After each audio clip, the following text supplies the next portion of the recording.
They erased her from the family until the world put her name on the front page.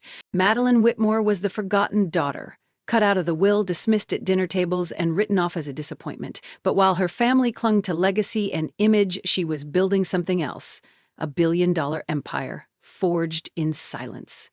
When she returns home, it's not to ask for acceptance, it's to take back everything they tried to bury. Power, truth, her name. This is the story of what happens when the underestimated become unstoppable. Watch till the end. She doesn't just reclaim her legacy, she rewrites the rules. The message came through just after dusk, glowing coldly on Madeline's lock screen. Emergency, family meeting, Thursday, 7 p.m., home. Carol Whitmore didn't believe in lowercase, or in privacy, or in asking before announcing. Madeline sat in her car outside the house she'd once called home, watching as warm light spilled from the antique windows. The Whitmore estate in New Haven hadn't changed. The stone columns, the manicured hedges, the soft sound of classical music floating from inside. It was the same theater of perfection she'd grown up in. Only now she was no longer part of the cast. A Mercedes, a Porsche, and Emily's white Range Rover sat gleaming in the circular drive. Her own car, a 10-year-old Toyota Corolla with a small dent on the driver's side, looked like a stranger at a costume ball, and yet it suited her better than any of theirs. Her phone buzzed again. Marcus. Drops. At 8, you ready? She typed back one line. Perfect timing. The intervention begins now. The front door opened before she reached it. Her mother stood poised in a navy blazer, pearls gleaming like they'd been polished just for this scene. You're late, Carol said. By 2 minutes. Madeline stepped inside.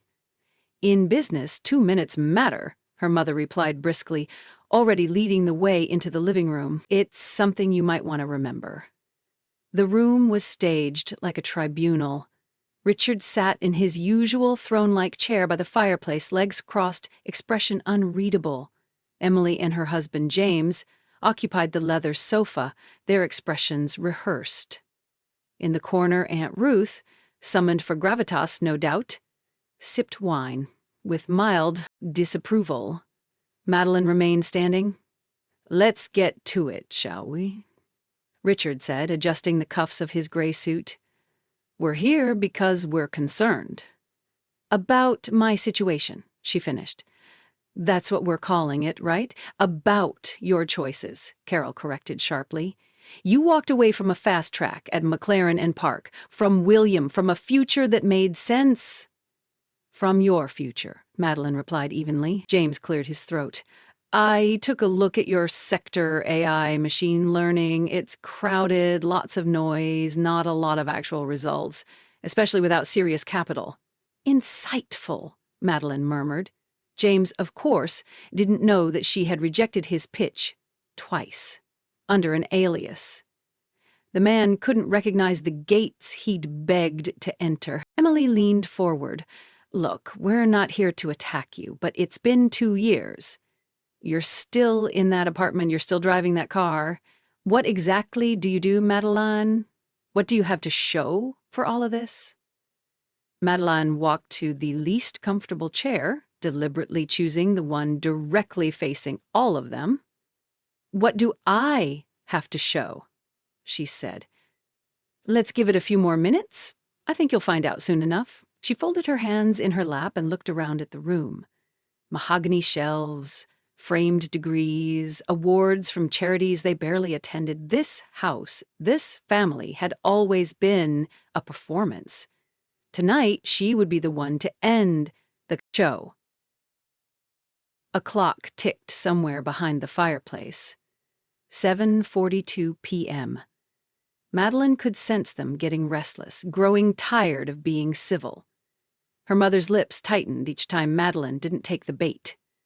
James kept glancing at his Rolex as if eager to return to a life where he was still the most impressive man in the room. Emily pretended to scroll through something on her phone, trying and failing to look disengaged. Then the screen froze. Emily blinked, stared harder. Her face paled as she held up the phone. "Why is your face on Forbes?" The room stilled. Carol, mid-sip of wine, lowered her glass without taking a drink. "What?" Richard's voice cut across the air. Emily turned the screen toward them. "Madeline Whitmore, 28, founder and CEO of New Rate. Current valuation, $2,900,000,000, 0 cents." James leaned in, snatched the phone. This can't be right. New Rate? That's the—" He stopped, staring. "You? This has to be a PR stunt."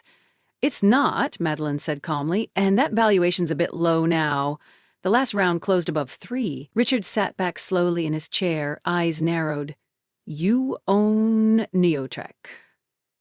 "I built it, from scratch, with a team of 15. We started in a sublet office over a Chinese bakery in Brooklyn. I remember because the ceiling always smelled like soy sauce and ambition." Carol's voice cracked. "But why wouldn't you tell us? You never asked," she said. "You were too busy mourning the version of me that didn't fit your expectations." She stood and walked slowly across the room, taking her time, letting the silence swell with the weight of everything unsaid. Then she pulled a slim black tablet from her bag and tapped twice. "This," she said, projecting the screen onto the living room's smart TV, "is our latest demo. Neurex AI doesn't just learn patterns, it anticipates complex shifts in data environment. We've partnered with FEMA, several insurance giants, and 5 European governments. But please, tell me more about the apartment I live in." No one spoke. She turned off the screen. "The apartment," she said, "is the smallest unit in a building I now own. And the car I bought, it used. Not because I couldn't afford more, because I was busy building something that mattered." Richard rubbed his jaw, stunned. $3 billion. James opened his mouth, then closed it, then opened it again. "And you let me pitch." "Yes," Madeline said. "Twice. I watched you lie in the second meeting. It was painful." Carol sat perfectly still, her glass trembling in her hand. We didn't mean to—" "No," Madeline interrupted, her voice still even. "You meant to doubt. That part was clear. You meant to measure my worth by degrees and job titles and men like William. But while you were busy writing me off, I was building the future." Emily's phone buzzed again. A string of alerts sliding up. Madeline knew what they were. Press coverage, reposts, LinkedIn notifications, people remembering that they'd once sat next to her in class, that they had ignored her in boardrooms. She turned to leave, then paused at the door. "Oh, and James," she said, glancing back over her shoulder, "that pitch you gave last quarter? The one rejected by Bennett Strategic?" He blinked. "That's my investment firm. Better luck next time." The door closed behind her with a quiet, decisive click. Outside, her driver waited beside a sleek black car, engine humming. She stepped in without a word. The seat was warm. The city lights glimmered in the glass. Madeline Whitmore didn't need their approval, not anymore.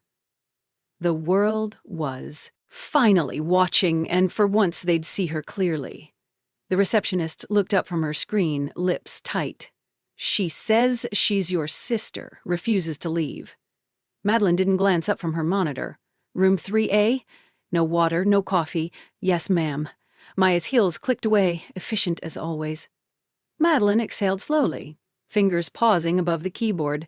She'd expected the calls, the emails, the silent LinkedIn tags. But not this. Not Emma showing up at Neoretech, uninvited, demanding an audience like a dethroned duchess. Room 3A was intentionally uncomfortable. No windows, hard chairs, fluorescent light calibrated just a bit too cold. It wasn't meant for guests. It was meant for clarity.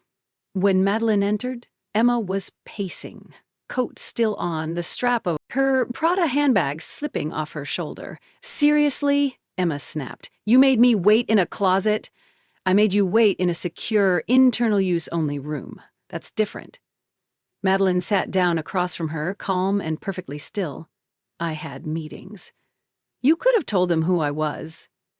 "They know exactly who you are." She smiled, flat. "That's why they followed protocol." Emma sat stiffly. Her perfect blowout looked slightly deflated. "Mom's been crying for 2 days. Dad hasn't gone to work. Do you even realize what you've done to this family?" Madeline raised an eyebrow. "You mean by succeeding?" Emma ignored that. "They feel blindsided, betrayed. You built this empire and you never told us." "I gave you plenty of opportunities to ask." Emma flushed. "That's not fair." "No," Madeline said. "What's not fair is sitting through years of holiday dinners listening to you and James brag about property acquisitions and charity galas while I was treated like a side character in my own life." Emma opened her mouth, closed it again.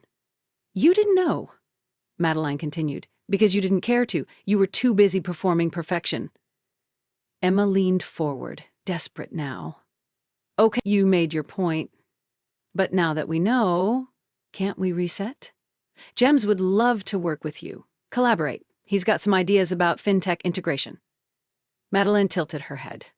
"Would he? That's interesting." She reached into her bag and pulled out a slim file folder. Emma blinked. "This," Madeline said, sliding it across the table, "is James's pitch history. 3 failed startups, 2 SEC warning letters, 1 investment fund that disappeared conveniently before tax season." Emma's face drained of color. "Where did you—" "I run a tech company, Emma. I don't make decisions based on feelings. I make them based on data. Including who's been trash-talking me to investors for the past 2 years." Her voice stayed calm, precise. "Amateur hour, I believe he called it." The silence sat heavy between them. Emma's hand trembled slightly as it clutched her bag. "He wouldn't. I have the recordings." Madeline stood. "And I have a company to run." "Wait." Emma stood too, reaching out. "What do you want? An apology? Fine. I'm sorry. We're all sorry. Just don't cut us out." Madeline looked at the hand on her sleeve.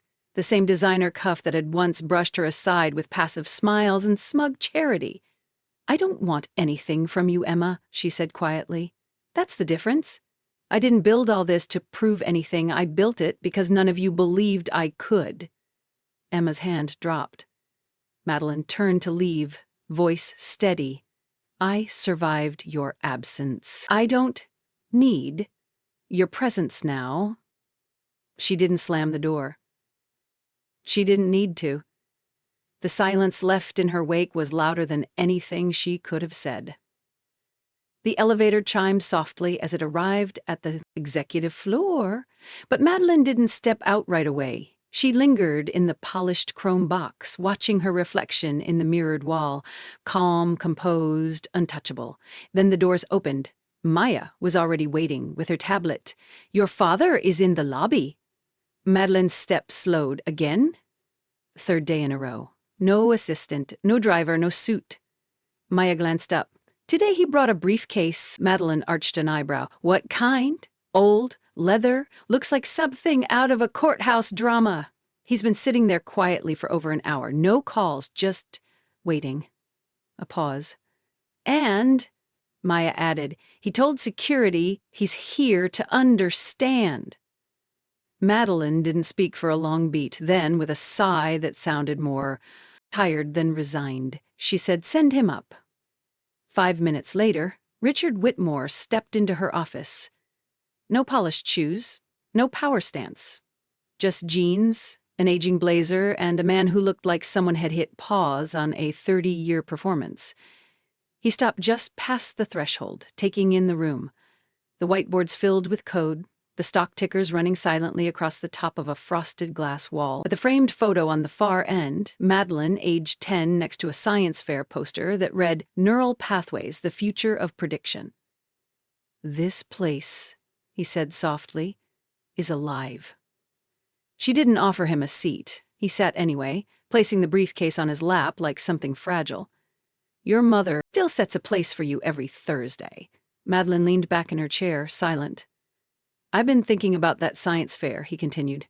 "You were the only kid there who didn't build something that fizzed or glowed. You built something that thought. I built something that predicted," she said. "It mapped storm probabilities with 76% accuracy, using an algorithm I designed myself." "I wasn't there," he said. "No," she agreed. Richard opened the briefcase and began laying documents on the desk. Old academic papers, a patent filed under a pseudonym, a pitch deck from a startup she'd built at 21 and sold silently before moving to New York. "I didn't know," he said, voice hoarse. "Didn't want to know, and that was my greatest failure." She studied him for a long moment, eyes scanning not his face, but his posture. He wasn't performing anymore, he was just present. "You used to say results mattered more than emotions," she said. He nodded. "I was wrong." The stillness stretched between them like a drawbridge half raised. Then finally she stood and walked to the whiteboard. "It starts with adaptive logic," she began, picking up a marker. "But once we integrated quantum patterning, the prediction models evolved. We're not just anticipating storms anymore. We're anticipating markets, disasters, global migration patterns." She filled the board as she spoke. Diagrams, equations, projections. She spoke the way she thought, as if time were a current she was already ahead of. When she turned back around, Richard hadn't moved. "I want to understand," he said. She looked at him, eyes unreadable. "Then stop trying to fix it and just listen." And to his credit, he did. For the next 40 minutes, he asked questions, not performative ones, real ones, technical, specific. At one point, he pulled out a pen and began taking notes on the back of an envelope. When she finished, he looked up with something between awe and regret. "I didn't come here for money," he said, "or favors. I came because I finally realized what I missed, and because your mother... She's trying. Coding lessons, beginner stuff, but..." He trailed off. Madeline almost smiled. "Almost. I don't need you to catch up," she said. "I need you to stop pretending you were ever ahead." He nodded, quietly. "Fair." Then he looked at her. Really looked. "So, what now?" Madeline walked to the window. The city pulsed below, alive, indifferent, exactly as she liked it. "Now," she said, "now we start over?" "On my terms." Madeline stood in front of the floor-to-ceiling glass wall in her office. The skyline of Manhattan mirrored across the windows like a distant constellation she'd mapped and conquered. The whiteboards behind her were still covered in layered code and projection charts from the presentation she'd given her father an hour earlier. He hadn't said much as he left, just nodded slowly, like the man walking away from the ruins of a temple he'd once built for the wrong gods. Now the room was still. Stillness suited her. Then came the knock. Maya entered without waiting. "Your mother called 3 times this morning, Emily twice. Your aunt left a message. She's now claiming she mentored you into greatness on Facebook." Madeline didn't blink. "Let them write their own fairy tales." Maya hesitated.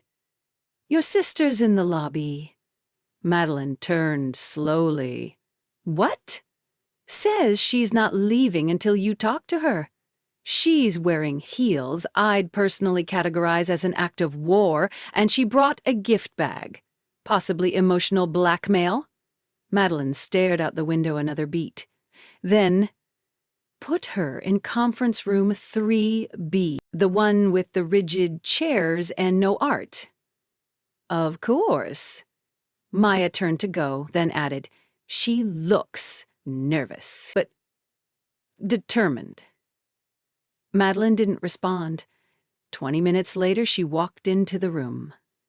Emma was sitting stiffly at the end of the long table, posture too perfect, her hands folded over the handles of the cream and gold gift bag. She looked like she was rehearsing an apology for a magazine shoot. "I came to say thank you," Emma said quickly, like she was diving into cold water, "for not humiliating us further." "You could have. You didn't." Madeline raised an eyebrow. "I didn't need to. You did that yourselves." Emma winced. "Fair." The silence hung. Madeline finally sat. "You're not here just to say thank you." Emma nodded. "No, I'm here because I need your help. Not for me, for James. He's not doing well. His reputation's a mess. Investors are backing away." "You don't say." Emma flinched. "Please, I know you don't owe us anything, but we're family, are we?" Madeline leaned forward slightly. "Because for a long time I was just the one still figuring it out at every dinner party. You introduced me like a side plot, a cautionary tale."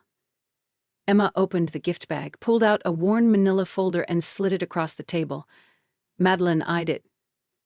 "What's this?" "A copy of the original trust documents. I found it in Dad's old safe, buried under golf trophies. There's a clause in there. One Grandma wrote in years ago. It was redacted from the public version." Madeline's expression didn't shift, but her pulse did. "She left you 40%, Emma said quietly, "on one condition, that you pursued science. Not marriage, not PR-friendly success, just thinking, reading." Madeline picked up the folder, thumbing through the familiar yet altered language, and there it was, in Grandma Louise's tight, angled handwriting, scribbled in the margins like a secret only meant for one person. For Madeline, because she sees beyond. The world tilted just a little. "She believed in you," Emma said, "even when the rest of us didn't." Madeline closed the folder gently. "So why now? Why give this to me?" Emma exhaled. "Because maybe I'm done being the one who shines only by comparison." Madeline stared at her sister for a long moment, searching for signs of strategy behind the sudden vulnerability, but what she saw wasn't calculation. It was collapse. Carefully curated collapse, perhaps, but collapse nonetheless. "I didn't know," Emma whispered, "about the pitch deck, about James's lies. I thought he just exaggerated, like he always does. I didn't know he tried to use your name to get funding behind your back." Madeline folded her hands together. "You didn't want to know," Emma nodded. "You're right." The quiet between them wasn't hostile anymore, just fragile. "When did it start?" Madeline asked. "When did I stop being your sister and become your scapegoat?" Emma looked down at her manicured hands. "Maybe when you stopped trying to please everyone, maybe I hated you a little for that." The honesty hit harder than any accusation. Madeline leaned back in her chair. "You wore the family like a crown. I wore it like a weight." "I know," Emma said. "And I'm not asking you to fix James, or Dad, or even me. I'm just," she swallowed, "I'm asking to not be erased again." Madeline glanced at the folder. The handwritten note. The clause they'd hidden. Her grandmother had known who she was all along, and left behind a trail of breadcrumbs she wasn't meant to find until she was ready to carry the truth alone. "You weren't erased," Madeline said. "You were just louder." And no one noticed the silence underneath. Emma stood, smoothing the front of her blazer like armor. "I'm not expecting forgiveness." "I know," Madeline replied. "That's why you might actually deserve it." Emma blinked, startled. For once, she didn't have a comeback. Madeline stood as well. "Leave the original. I'll have legal go through it. She'd be proud of you," Emma said softly. "Grandma." Madeline didn't respond. She didn't need to. As Emma turned to leave, she paused at the door. "One more thing," she said, hesitating. "James, he's talking to Dad's competitors, trying to pitch a tech-adjacent merger deal, using your name as leverage. Again." Madeline didn't flinch. "I know." Emma's brows rose. "You do?" "I bought the debt they're leaning on last week," Madeline said evenly, "through a shell subsidiary. The deal can't move without my sign-off." Emma exhaled, almost impressed. "You really are 5 steps ahead." "No," Madeline said. "I'm just done being 5 steps behind." As the door closed behind her sister, Madeline walked back to her desk and sat down, the folder resting beneath her fingers like a map to a life no one thought she was building. She opened her laptop and drafted an internal memo for Marcus. Subject: Initiate review of Whitmore Trust documents. Original copy received. Prepare formal inquiry. Quietly.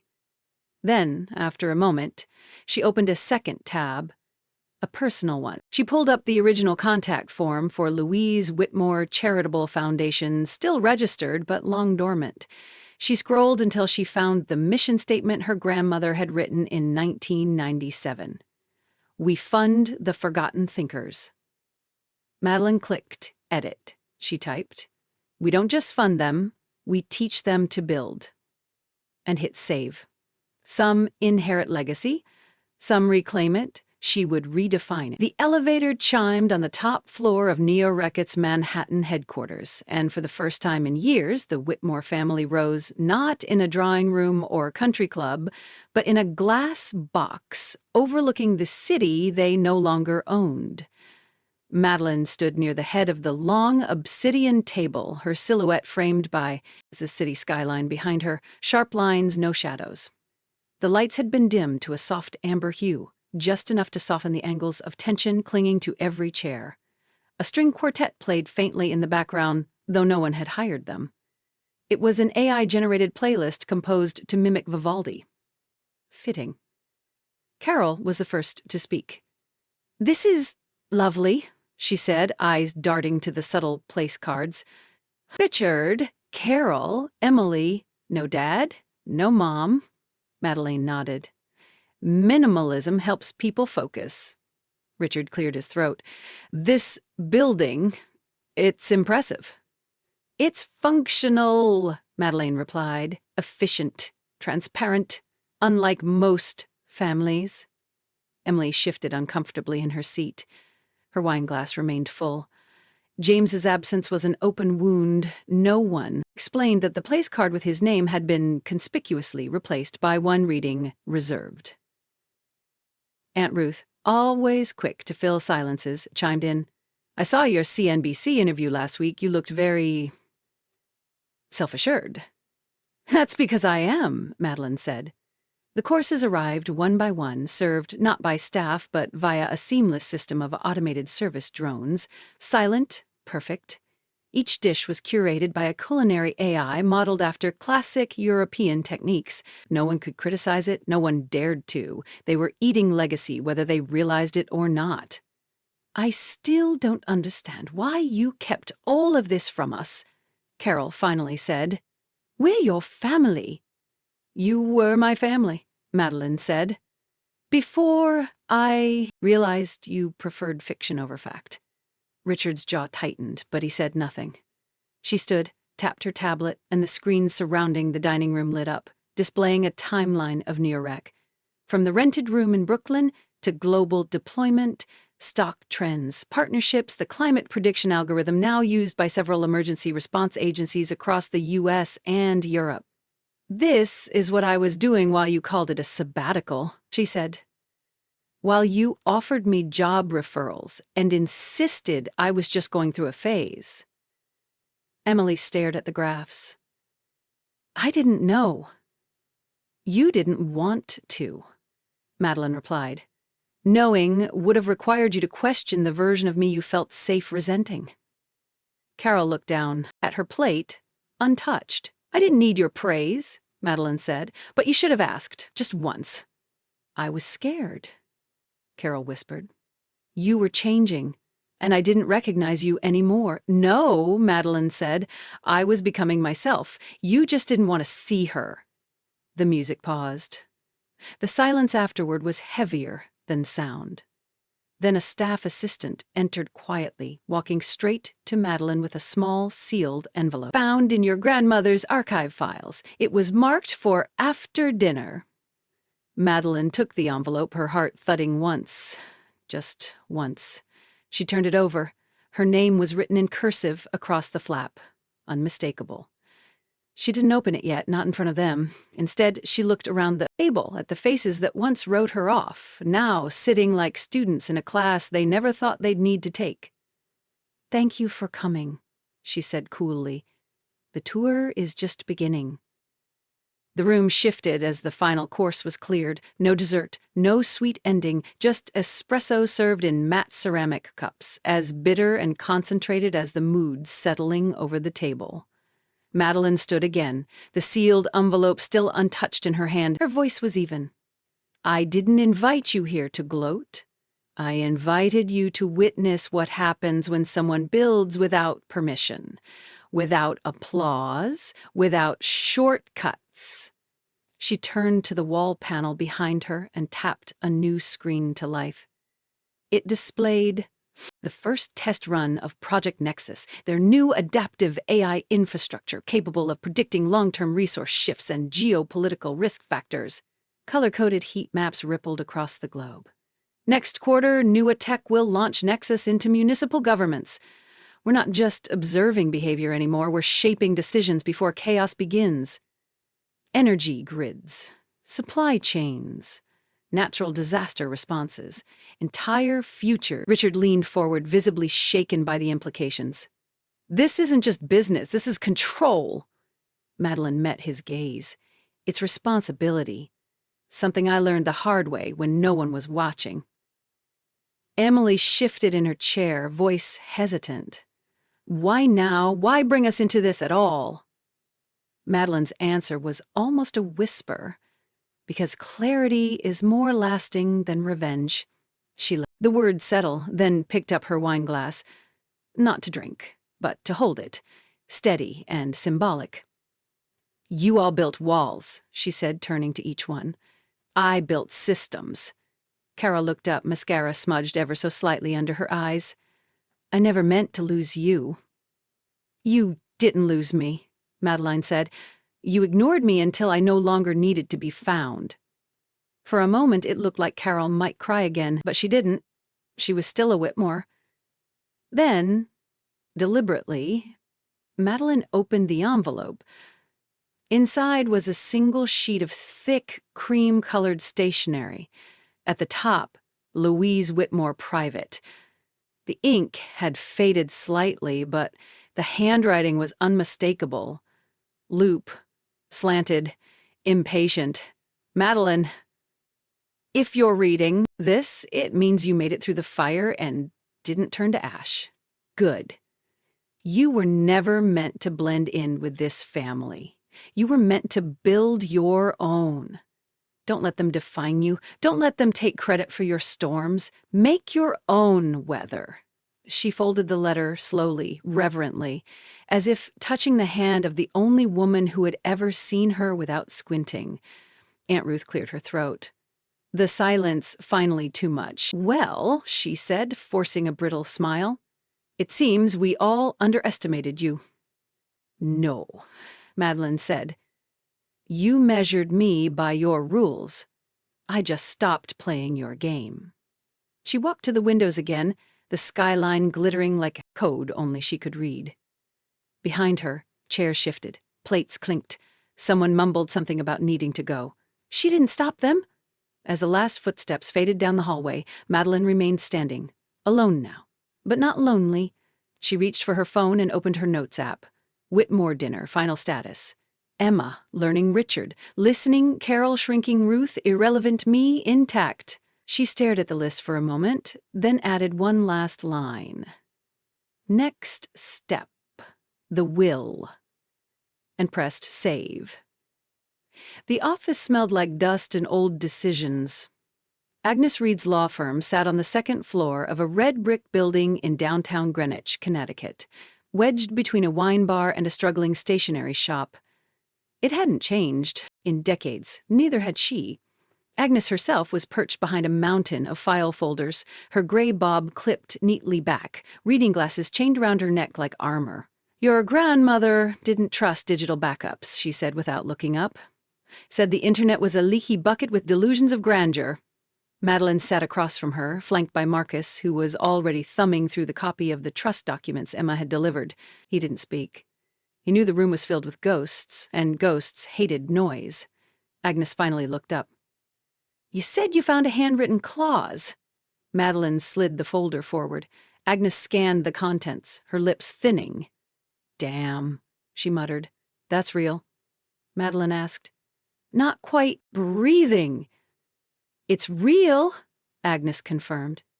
"And it was deliberately excluded from the version your father filed with the court after Louise passed, which, for the record, is legal, but shady as hell." She stood, moving to a wall cabinet, unlocking it with a brass key, and pulling out an old accordion binder labeled Whitmore Trust DOS Original. The label was handwritten in her own cursive. "You're not the first to question the Whitmore estate," she said, "but you're the first with the receipts." Madeline stayed still as Agnes flipped through the pages, finally extracting one and placing it side by side with the copy. They matched. Margin notes, date, initials. Her grandmother's clause had indeed been scrubbed from the official filing. 40% on one condition. Pursue science. No marriage requirement, no family-controlled path, just think, build, invent. Louise Whitmore had put her faith in what Madeline could create, not who she could appease, and this, Agnes tapped, was meant to activate upon your 27th birthday. You're 28 now, which means you've been eligible for over a year. Marcus looked up. "And the family didn't tell her?" "They didn't even tell the executor," Agnes replied. "Your father filed an amendment within a week of the funeral, claimed it was a clarification, and everyone else, they just didn't ask." Madeline let the truth settle like a stone in her chest. Her family hadn't just overlooked her. They'd robbed her. Quietly, legally, and with the confidence of people who assumed she'd never know better. Agnes watched her closely. "You can file a motion to reinstate the original clause, I can help. But you'll be opening a hornet's nest, sweetheart." "I don't mind hornets," Madeline said. "I just like knowing where they nest." Agnes gave a short nod. "Then we start with intent. If we can prove your grandmother meant for you to have it and that it was deliberately concealed—" "I don't want their money," Madeline interrupted. Agnes blinked. "Then why bother?" "Because truth has value, even when it's not taxable." Marcus didn't say a word. He didn't have to. He just reached into his bag, pulled out a sealed envelope, and placed it on the table. "From Nuritech's legal team," he said. "We'll cover all costs, quietly." Madeline exhaled. She didn't smile. There was nothing sweet about justice. Just necessary. They left Agnes's office just before sunset, the autumn air crisp with the scent of dying leaves and distant bonfires. Madeline didn't speak as they walked to the car. She didn't have to. The silence said more than any press release ever could. Marcus opened the back door for her, but paused before sliding into the driver's side. "You sure you don't want to go public with this?" "Not yet," she replied, eyes fixed ahead. Let them think they still hold the narrative. She climbed in, closed the door with surgical finality, and opened her phone. A new email from her legal team waited in bold at the top of her inbox. Subject: verified ownership, secondary trust, transfer. Attached was a notarized confirmation the foundation her grandmother had created, the Louise Whitmore Charitable Fund, had a secondary clause. If Madeline could prove ethical intent and sustained innovation in the public interest, She wouldn't just be reinstated. In the original trust, she had become the fund's controlling trustee. $50 million, already allocated, dormant, waiting for someone to unlock it. Her hands tightened around the phone, not for the money, but for the principal. For the quiet rows of files marked, deferred, rejected, lost to time. She would resurrect every one of them. A notification chimed. Text from Maya. Heads up, New York Times preparing an exclusive. Anonymous source says Whitmore daughter planning legal action. Madeline's jaw tightened. Emma. Marcus glanced at her through the rearview mirror. You want me to call her? No, she said. Let her watch it unravel. Maybe for once she'll sit through a story she doesn't star in. They drove in silence for a while, the city unfolding like circuitry outside the window, pulse and pattern, noise and order. Then her phone buzzed again. This time it was an unknown number, no name, just one line in the preview window. You're not the only one with a copy. She tapped it open. Attached was a photo of the original clause. The same one Agnes had just confirmed, but this wasn't from a law office. It was from a phone. A quick snapshot, the edge of a golf trophy visible behind the folder. Her father's study. The sender had been inside the house. Madeline leaned back in her seat, eyes narrowing. The implications unfurled rapidly. Someone had gone into the family's archives. Someone other than Emma. Someone who had something to gain or something to protect. Maya, she said through the car's speaker, run a quiet trace on this number. No escalation. Already on it, Maya replied instantly. And Madeline? Emma just posted a photo with your grandmother's quote. Tagged you, #legacy. Madeline didn't answer. She was already opening LinkedIn. There it was, a smiling photo of Emma, captioned, My sister is changing the world, and I'm proud to stand beside her. Beneath it, Louise Whitmore always said, build something no one else can take from you. We're finally doing that, together. Madeline stared at the screen, not angry, not even surprised, just done. She copied the post, pasted it into a text to Marcus. Schedule a formal cease and desist. Reuse of likeness, quote attribution, and false association. Then she added a second line. Initiate full control request of Whitmore Fund. No more waiting. As the car turned toward the city lights, Madeline slid the phone into her coat pocket, her mind already racing ahead. Truth had waited long enough. Now it was her turn to move first. The Whitmore estate looked smaller in winter. The trees stood bare against the gray sky, their limbs brittle with silence. Snow clung to the edges of the front steps like hesitation, unmelted by the low sun.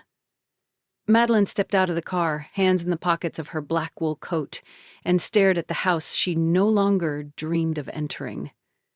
She hadn't been summoned, she'd been invited. Family meeting. That was the subject line of the email. Sent from her father's assistant, not even from him directly. Maya had flagged it immediately. Tones off, she'd said. Too soft, too late. But Madeline had replied, I'll come. No plus ones, no press, no negotiations. Now she crossed the front foyer of the house she used to clean to perfection as a teenager every Saturday morning while Emily was excused for SAT prep. The air smelled like old lemon polish and newer desperation. Richard met her in the study. No suit, no tie. Just a faded sweater and hands that shook when he poured her a cup of tea. We're not here to argue, he said quietly. We want to understand where this is going. Madeline sat in the armchair across from him, legs crossed, still holding her gloves. It's going exactly where it should have gone 20 years ago. Toward transparency. Carol entered next, her expression taut with hope that had nowhere to land. Can we talk this through privately, without lawyers or false statements in the press, fabricated unity, misuse of quotes? Madeline's voice was calm, controlled. That's not a family meeting. That's a branding strategy. Carol winced. Emily came in last, slower than usual. Her hair was pulled back, no camera-ready curls today. She looked tired in a way that had nothing to do with makeup. "I didn't authorize the post," she said before sitting. "It was James. He thought it would soften things." "James?" Madeline repeated flatly. "Always 2 steps behind and swinging upward." Emily dropped her gaze. Richard placed his cup down carefully. "Madeline, whatever happened with the trust, we can address it quietly. Settle it, even." "We don't want this to become ugly." Madeline leaned forward. "It became ugly the moment you decided to edit history. You didn't just erase a clause in a will. You erased intent. You made sure the one person who believed in me, who saw me, was silenced after death." The room fell still. Carol's voice cracked. "We thought you wouldn't want the pressure. You'd already chosen a different path."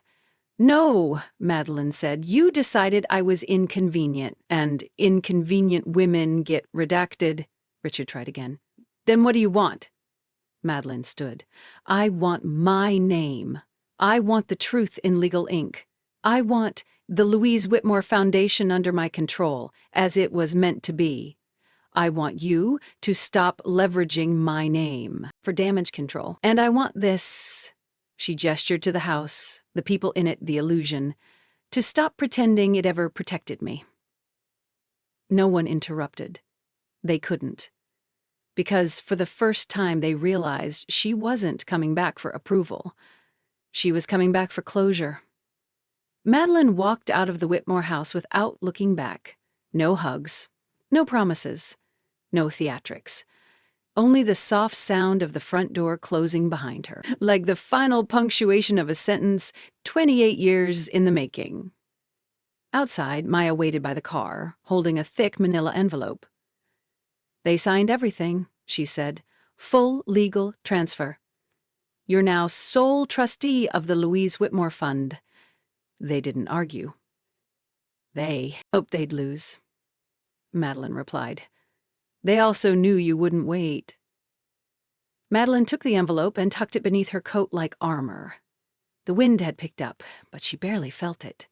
Her eyes lingered on the mansion's silhouette against the gray sky, just lines and stone and the echo of expectations she no longer carried. In the car, Maya handed her a tablet. "First press draft for your approval. We're holding until tomorrow's news cycle." Madeline scanned the headline. "She built alone. Madeline Whitmore officially reclaims her legacy." She edited the subheading. "Not a comeback, a correction." Then she turned the screen off. "I want to visit the construction site," she said. Maya didn't ask which one. 30 minutes. Later, they arrived at the outskirts of Brooklyn, where steel beams rose from the concrete foundation of what would soon be the Whitmore Institute for Independent Futures. The air smelled of iron and sawdust and second chances. Madeline stepped out alone, boots crunching across the gravel. The site was quiet today, weekend schedule. But she preferred it that way, nothing loud. Just structure rising where silence used to live. At the edge of the site, a sign hung loosely from scaffolding. "For the ones who were left behind." She traced the words with her eyes, then reached into her coat for the folded science fair photo she had carried for years. A 10-year-old girl with untied shoelaces, standing beside a poster titled Neural Pathways. Predicting the storm. She pinned the photo under the sign. Not for anyone else, for herself. Behind her, Maya spoke softly. "Emma sent flowers again. Donate them." She also called, said she's thinking of leaving James, said she wants to find her own lane. Madeline nodded once. "Let her." "What about your parents?" "I gave them something better than revenge," she said. "I gave them a mirror." The wind picked up again, whipping her hair across her face. Maya adjusted her scarf. "So what's next?" Madeline looked out at the frame of the future being built in front of her. Steel. Foundation. Sky. "We build," she said, "without permission, without apology. And this time," She glanced back at the photo one last time. We build, so no one else has to ask if they're allowed to matter.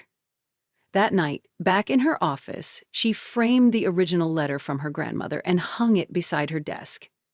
Make your own weather. Beneath it, she placed the final headline from that week's news cycle. Success is the best silence. Madeline Whitmore smiled, not because it was over, but because now it was hers. Thank you for joining us on this journey through silence, through storms, and through the quiet, relentless rebuilding of a life no one thought was possible. Madeline Whitmore's story is not just about family betrayal or corporate success. It's about what happens when you stop waiting for permission to be seen. It's about reclaiming the voice you were taught to doubt. And it's about building something, not for applause, not for revenge, but because it needed to exist. For everyone who has ever been underestimated, dismissed, or erased by the very people who were supposed to protect them, this story was for you. To the daughters left out of the will, to the sons told they were too emotional, to the siblings forced to shrink so others could shine, you are not alone. We hope this story reminded you that silence isn't weakness, that distance doesn't mean defeat, and that success, when built on your own terms, speaks louder than any apology never offered. A special thank you to the survivors of the difficult families, the quiet rebels, the ones who built in the dark. You are the reason stories like this exist. You are the blueprint for what comes next. If Madeline's journey resonated with you, we invite you to share it with a friend, a sister, a colleague, someone who needs to remember that self-worth isn't granted, it's reclaimed. And finally, remember this. You don't have to scream to be heard. You don't have to destroy to win. Sometimes the best revenge is simply becoming everything they said you couldn't be. Thank you for watching. Thank you for believing. We'll see you in the next story. Because there's always another voice waiting to rise. The storytelling team build so no one else has to. Ask if they're allowed to matter.